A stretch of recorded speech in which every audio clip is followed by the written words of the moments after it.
This week, we're talking about taking risks. You are listening to Love Your Job Before You Leave It, the podcast for ambitious, high-achieving women who are ready to stop feeling stressed about work and kiss burnout goodbye forever. Whether you're starting a business or staying in your day job, this show will give you the coaching and guidance you need to start loving your work today. Here's your host, career coach Corey Lynn. Hey, y'all. Happy Wednesday.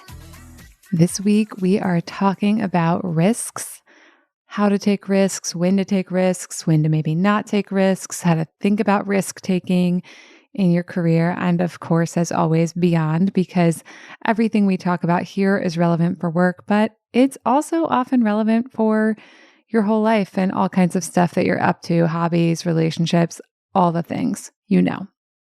Okay, so I want to just start out by saying I think risk is really interesting because on the one hand, in a lot of ways, I'm pretty risk averse. Like if someone's like, oh, do you want to take a bet on that? Like when I say something, I'm often like, no, I don't want to bet on that, even if I'm pretty sure I'm right. And I've like given this some thought. I'm like, why am I like that? I don't want to risk losing something, even if the gain could be really big. That's like a tendency that my brain has that I can work around because I'm aware of it, but it's just something interesting to note about myself. On the other hand, though, I think a lot of people looking at me from the outside would say that I've taken some huge risks because like I quit my, very cozy, stable, wonderful corporate job to launch this business. And I think to a lot of people, that looks like a pretty big risk.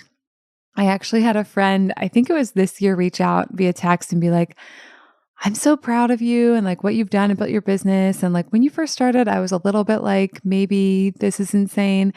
And I was a little surprised by the text, but I was also like, I'm far enough away from when I started my business that like, I thought it was kind of funny and like, I wasn't offended. I was just like, oh, that's interesting because I do think like when you do something like quit your stable job to start a business, some people will tell you to your face that they're like, think you're crazy. And other people will just kind of like quietly wait to see what happens. And it's just interesting what is a really big risk to one person and what's not a really big risk to someone else and like how our brains think about that. Like when I first moved to Seattle, I got some parking tickets because of parking in zoned parking and then like not paying for it by accident. I was never like meaning to try to get away with parking for free. And then I became like very aware of that. And so like I know other people who would like park their car in front of a store and like run inside for like 10 minutes and not pay for the parking and that kind of stuff. I feel totally uncomfortable about. So like I've paid for parking for the 5 minutes it takes me to run in and get takeout before. So I think like that's a funny way of thinking about like the risk aversion, whatever. But then in these other areas, I'm like, cool, yeah, I'll totally walk away from this stable income. Or like I've done other things like when I was 23 and I graduated from undergrad, I moved to France to teach English for 7 months, which was amazing, by the way. I highly recommend going and living in another country. It's a really enlightening experience. Also, there was a lot about that was super hard that I did not think through ahead of time. Like I had to do all kinds of stuff, like open a bank account in a French bank in a town that wasn't very big. And so a lot of people didn't speak English well enough that we could speak English about me opening the bank account. So then I had to do it in French or like kind of a combination of French and English. Anyways, that's just to say that like that, I think to a lot of other people would have looked like a huge risk, but I was just like, cool, I want to go speak French all the time. I'm moving to France. So it's just interesting to think about. So before we even get into the topic of it, like it might be fun for you to think about your own life, career or otherwise, and look at like, where does taking a risk feel really scary? And I like really wouldn't like to do it, or I'd like feel really uncomfortable if I did do it. And where do I take risks that feel really easy to me, but other people might be uncomfortable? And honestly, you might not know, because the risks that we take that we feel comfortable taking, because we feel comfortable taking them, we're not like looking at them necessarily as risks. I mean, maybe we are, but for a lot of mine, I'm just like, this is a thing I'm going to do. And then it's like the way other people respond to the thing I've done, kind of, I'm like, oh, not everyone would do this. Isn't that interesting? So I think that's just like a fun little thing to think about. But now, like, let's move into the deeper conversation, which is like, when should we take a risk in our career? First of all, I said that question with a should. So let's just call that out. I don't think there's a right or wrong. Should presupposes that there's a right answer. And I'm not about that shit, as y'all know. And I do think a lot of people think that there are right times and wrong times. I'm not one of those people. Y'all know that's not what I'm about here. So let's already revise the question to like, when would I like to take a risk in my career and when would I not? And the very straightforward conversation I think that we could be having about risk is like things like pros and cons sheets and like things like that. And then like a lot of people are very into being intuitive and like checking in with your intuition about like which risks to take. And I think those are both fine, but the approach I want to take is a little bit different. And it's just like thinking about, what kind of risks do I want to take? And I like to like bring it back to like, what are my values? What are my desires? And what am I willing to do to get what I want? And then let's look at the risks I'm willing to take through those lenses, right? So like I did have a very stable, cozy corporate career and it was wonderful. And there was so much about that job that was so good. And it really taught me that like, oh, I can do well in corporate. I can fit in here. I can belong here. I can have wonderful relationships with colleagues and leadership and all kinds of stuff. And I still knew that I wanted to go have my business. And so to me, taking the risk of leaving my corporate job, it did feel scary. When I say it didn't feel like as big of a risk, I'm not saying it didn't feel like a risk at all. It still did feel very big and scary. And I definitely was like, there was a part of me that was like, what am I doing with my life? But it was going in the direction that I really wanted to go in. And so I was like, this job that I had, the corporate one, was great. And I knew that I could get another great corporate job and that I could go back and do something similar if I wanted to. I chose to believe that. And I chose to believe that it was like okay and acceptable to walk away and try this thing because I wanted to try the thing. I wanted to try this business and see what would happen. And to believe that like if it didn't go the way I wanted it to, or I didn't get the results I wanted to, I could go back and still put a corporate career together. And that even going away and doing my own thing could be really useful to like my future corporate career. Like maybe the next corporate job I would have gotten, if that had been my path, I would have been able to bring all this extra value because of my experience launching a business. And from where I sit now, I'm like, obviously, yes, like I'm so good at so many things that I was not as good at before I launched my business. Obviously, now I'm not trying to go back into a corporate career. I'm like, having my own business is awesome, even when there's like little things that are really difficult, which of course there still are. And I've been dealing with some of those recently, as I think I've mentioned on a few podcasts recently, but I'm not sure. Anyways, year-end stuff, having a business, moving states, it's all brings up a bunch of stuff, but I'm going to handle it because I like having my own business. Anyways, circling back around. So I think when a lot of people want to take a risk, they kind of get into black and white thinking, also called all or nothing thinking, which is a way of thinking like either I do this thing and it works out perfectly and then it's amazing and I'm happy, or I do this thing and then like it's terrible and it doesn't work out and everything is ruined. And I think that can make trying to make a decision very challenging and very uncomfortable. Whereas in the real world, I think, first of all, things are not all or nothing. They're usually a little bit of everything, right? And we have the teaching that we talk about often on this podcast that like life is 50-50. So even though I left my corporate job, launched my business, like I was just saying, there's still things that I struggle with, still things I'm working on, etc. My life is not perfect now that I have a business, but I do like this version of my life a lot. And I'm really glad I did the work to create it.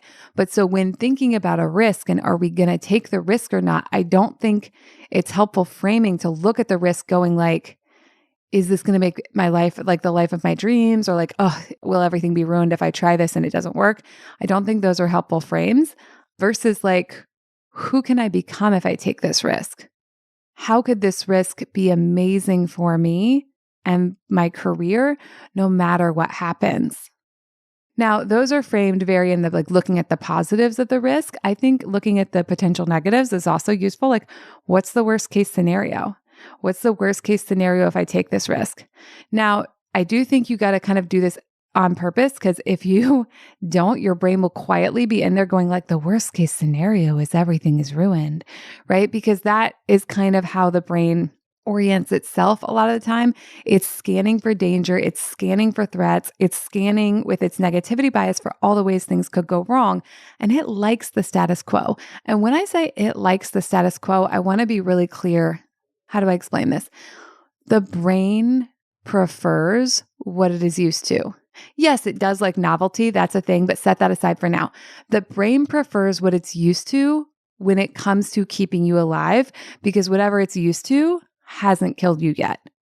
This is very simplistic, but this is the thing the brain does. It will pick the thing it's used to, even if the thing it's used to has like known problems, when it thinks that going away from the thing it's used to is so unknown that it could be really dangerous. So it's a way your brain is trying to help you, but it doesn't always help you when it's doing that. So it's really good for you to be aware of that on some level, anytime we take a risk, anytime we do something that we're not, familiar with or haven't done before, whether it's like leaving our corporate job like I did, or like trying to negotiate a higher salary, or, trying to like tell your clients you're raising your prices, whatever the thing is, the brain kind of kicks up this little storm of like, but what if this goes so badly that everything's ruined and then I'm alone and I can't fix it, and death, right? And it might not say death literally, but one thing I've really noticed with my brain is if I purposefully pause and I'm like, what's the worst case scenario? It's usually not that bad. But until I do that, I get this like body feeling as though I'm like in some kind of like life or death peril. So what's the worst case scenario, and actually think that through. And then this is also an important part. What would you do in that worst case scenario, right? So like go back to my example, which was leaving my corporate job to start my business. The worst case scenario could have been like, I go get another job, right? And so my brain could have done this thing where it's like, no one will ever hire you again. No one wants to hire people who go try to start their own businesses. Like brains say all this kind of stuff because they're trying to keep us in the safety zone. But the reality is people hire people who've been working in their own businesses all the time. And if you've got skills and if you are able to deliver value, you can get a new job. Now, potentially, it could have been true that the very next new job I got wasn't as good as the one I'd left, but it also could be true that it could have been a better fit or more pay or something like that. Like I've mentioned before, I think on the podcast, that I was laid off once, and that was not a very fun experience emotionally because of, my brain completely lost its shit about it.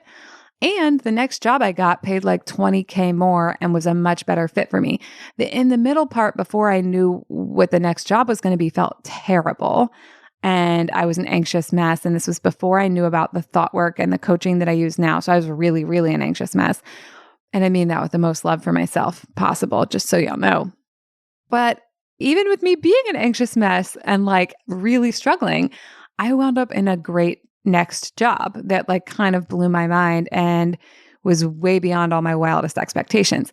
So that's something I think to notice too. Our brains spend so much time thinking about the worst case scenario and all the different ways like things could go wrong and we could get fucked. And they spend so little time, I find, thinking, unless we teach them to do this, about all the things that could be amazing and all the ways it could go well and all the magical things that could happen. I think part of the reason we do this is sometimes if we spend time thinking about all the magical things that could happen, we get into like fantasy land. And I do think there's a slight difference here. So it's different to think about like all the wonderful things that could happen. And then we're like, cool, I'm going to commit to making those happen, versus like fantasizing about how our life will be perfect when we just do this XYZ thing. Can y'all tell the difference with what I'm talking about here? I know you can't talk back to me because this is a podcast, but we're just being very casual this week, and I'm just going to have a back and forth conversation with you by myself. It's fine. Okay, so let me explain it again just to make sure it's captured. I do think there's a difference between catastrophizing, which is where we imagine all the ways it could be terrible, and then there's fantasizing, which is where we only imagine the ways it could be wonderful, but don't imagine like ourselves being resilient to make it wonderful, and don't necessarily imagine maybe some things will go wrong and then we'll overcome them. And then I think there's this third thing that I want to offer, which is thinking about all the ways that could go right, but in more of an active way, where I think sometimes the fantasizing is kind of passive. We're just like, and then it'll be great. But then we don't do anything. And even in the fantasies, it's like everything's already perfect, versus what I'm talking about is like, and then I figure it out. And then I learned how to run my own business. And then I learned how to double my prices. And then I learned how to negotiate a salary. And it's more about teaching our brain through like the mental imagery that we're, imagining, about being able to show up to a life that is imperfect and is full of tons of shit we don't like, and still succeed even when things don't go according to plan. And even when we get more information that, if we had it in the beginning, might have changed what we were doing and whether we were going to take on the risk or not. But, we didn't have that information. And so now here we are. And so we're going to carry ourselves forward, and we're going to look at the situation thinking, how can I make this something beautiful for me, even if it's something I would never choose for myself? Okay, so that was kind of a rant. But basically, I think the main idea I want y'all to take away from this is that when it comes to risk, there's not a right and wrong. There's not like good risks and bad risks. A lot of people will tell you that they are. Now, I do think like there can be, risks that are like statistically wise and risks that are statistically riskier, which is a hilarious thing to say, risks that are riskier. Anyways, you know what I'm talking about here. But also, what I believe is that you are the one who gets to make your choices. You have the authority, you have the intelligence, and also you get to make choices that are riskier if that's what you want to do. Just because no one's done it before and it's statistically riskier doesn't mean it's not possible, and doesn't mean it's not possible for you. I'm going to talk about the example that I've talked about before, which is Roger Bannister, who was the first person to run the 4-minute mile. And before he did that, they literally thought it was impossible. They thought the human body couldn't do it. And he was like, I'm gonna fucking do that shit. I don't know what he was like. I just like to make up my little story about him. He might have been like, I'm just going to try. I don't know.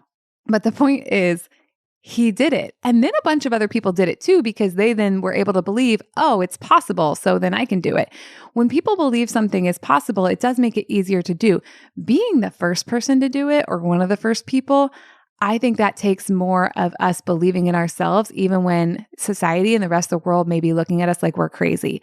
But you got to imagine, like, if people thought it was scientifically impossible to run a 4-minute mile, what did it take internally for that person to be like, I'm going to keep doing this until I get it? And that might not be something that you would traditionally look at and think of as a risk, but I would argue that it is, because it's like risking looking crazy to other people, like risking being ridiculed, risking people thinking like you're wasting your time. What would it have to be like if you want to take a risk, if you want to be the first, or if you want to do something that other people think you can't do? What do you need internally? What kind of internal narrative, what kind of self-talk do you need to have like inside of yourself in order to be able to go out and do that work? Now, humans are social mammals, and I do believe community is really important. And I believe like getting a group of people who support us is really beneficial. And what I also know to be true is you can build up enough internal belief that even if no one else believes in you, you can do incredible, crazy, magical things that will blow your mind and blow other people's mind. So I just wanted to like wrap that into this too, because I think especially when talking about risks, a lot of us tend to like look around at our community, our friends, our family, and go like, what do you think is safe? What do you think is safe? And we sort of crowdsource that versus being like, what do I want to fucking do? Who do I want to be? What kind of risks do I want to take, and why? Living is a risk if we want to get right down to it. Being a human in the world is just full of risk. None of us know what's going to happen. Everything's uncertainty. Safe bets aren't always safe bets. That doesn't mean you have to go out and take a bunch of wild risks either, but I just think it's important to be honest with yourself about the fact that like nothing's guaranteed for any of us. And if that is the case, what risks do you want to choose to take? Why do you want to choose to take them? Make sure you're good with yourself on those reasons. And then what story do you want to choose to tell to yourself about your own risk taking? Whether you get the thing you're trying to get or not, because even if you take the risk and don't get the thing you're trying to get, you can tell yourself the story that you're a badass and that you can keep going and that you can get there later, or you can get something else that's amazing. There has been so much failure for me in running a business, just like truly incredible amounts of failure. And I've had to become someone who can tolerate that failure in order to keep going.